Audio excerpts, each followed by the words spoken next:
Hello, this is Carlos from the Church of Christ channel. Please subscribe. So today, first I want to say thank you to my new subscribers. Sorry I've been away for so long. I've been under the weather, okay? Um, Today is going to be a real conversation, and we're going to be talking about a double-minded man is unstable in all his ways, okay? So I do want to start like I usually do through context. So James is a servant of God, of the Lord Jesus Christ, talking to the 12 tribes, okay, of the Jews that are scattered abroad. So at this point, of course, they lost Jerusalem and they were scattered all over the nations. My brethren, count it all joy that you fall into diverse temptations. Okay, so count it joy that you fall into different testings. Okay, knowing this, that the trying of your faith worketh patience. So it is saying that the trying of your faith worketh patience, but let the patience have her perfect work, that you may be perfect and entire, wanting nothing. If any of you lack wisdom, let him ask of God, that giveth to all men liberally, and upbraideth not, and it shall be given him. But let him ask in faith, nothing wavering. For he that wavereth is like a wave of the sea, driven with the wind and tossed.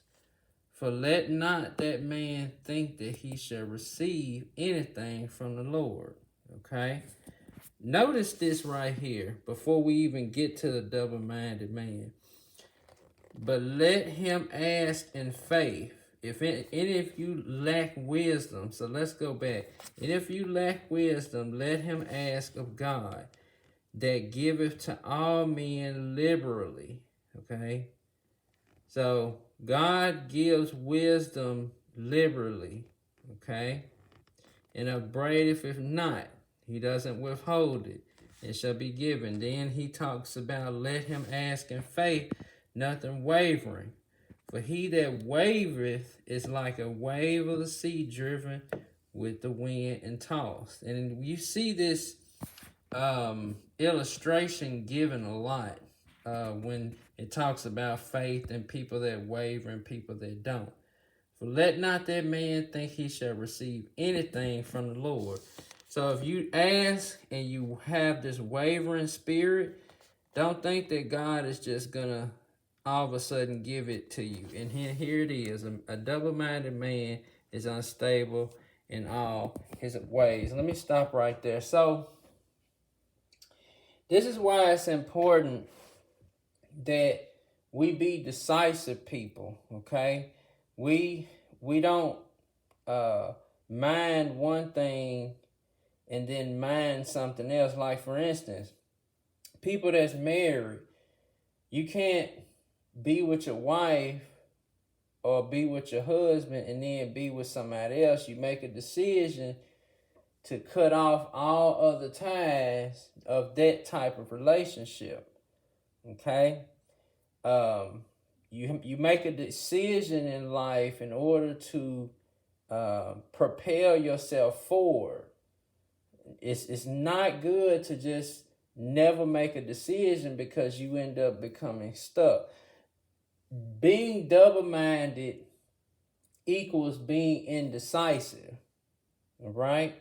So this is what this is literally talking about. Yes, the Jews was going through some sense of suffering. Of course, they didn't have their homeland and that sort of thing. But he told his brother, count it all joy when you fall into different things. But, okay, he talks about asking God for things, which, for instance, wisdom. So, and then he goes into this whole double-minded man is unstable in all his ways. So, think about what this passage is saying is that you want to be stable, okay? And in order to be stable, you have to make decisions. Now, some decisions are going to be faster than others, but overall, making that decision and not being double-minded, making a decision to follow God, for instance, okay? The world is going to try to throw darts at you and all of this, but you still have to make a decision on who you will serve. Remember, Joshua said, as for me and my house, we will serve the Lord. And so that's important. All right. Well, this is Carlos from the Church of Christ channel, signing off.